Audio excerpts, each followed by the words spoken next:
जय जगन्नाथ जय Shriram. Welcome to heart of education YouTube channel.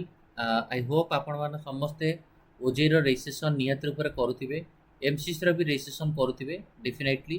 ता भितर जदि भी किसी पिलामानकर ओजेई किसी भूल हो जाउची बा ओजेई रजिस्ट्रेशन कला बेले किसी भी असुविधा हो जाउची, ताहले वर्तमान पे आपण माने ओजेई इटा को देखि पारिबे। मु आपन देखौची स्क्रीन रे कैंडिडेट प्रोफाइल अच्छी, अवेलेबल चॉइस अच्छी, चॉइस फिलिंग चॉइस लॉकिंग, ये जो रजिस्ट्रेशन अनलॉकिंग अच्छी आपण मैंने कैंडिडेट प्रोफाइल उपर क्लिक करेंगे। कैंडिडेट प्रोफाइल उपर जाकि टोटल कैंडिडेट बर्तमान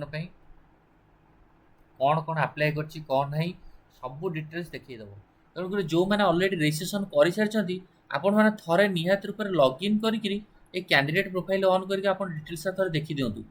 मोर सबू student Manku and parents Manku request रहिबो काइंडली थरे लॉगिन करिकि ओजी साइट रे कि लॉगिन करिकि आपनकर टिके चेक कर दियंतु। ठीक अछि, जो मानकर रजिस्ट्रेशन को अनलॉक करियार अछि यदि किछि मिस्टेक हो जाइछि, सॉरी वर्तमान पे टाइम होला राति 2:51 बा 3टा बाजिलानी। तो ठीक अछि, तो रजिस्ट्रेशन एटी अनलॉकिंग जो ऑप्शन अछि रजिस्ट्रेशन अनलॉकिंग को आपण माने क्लिक करि परिबे।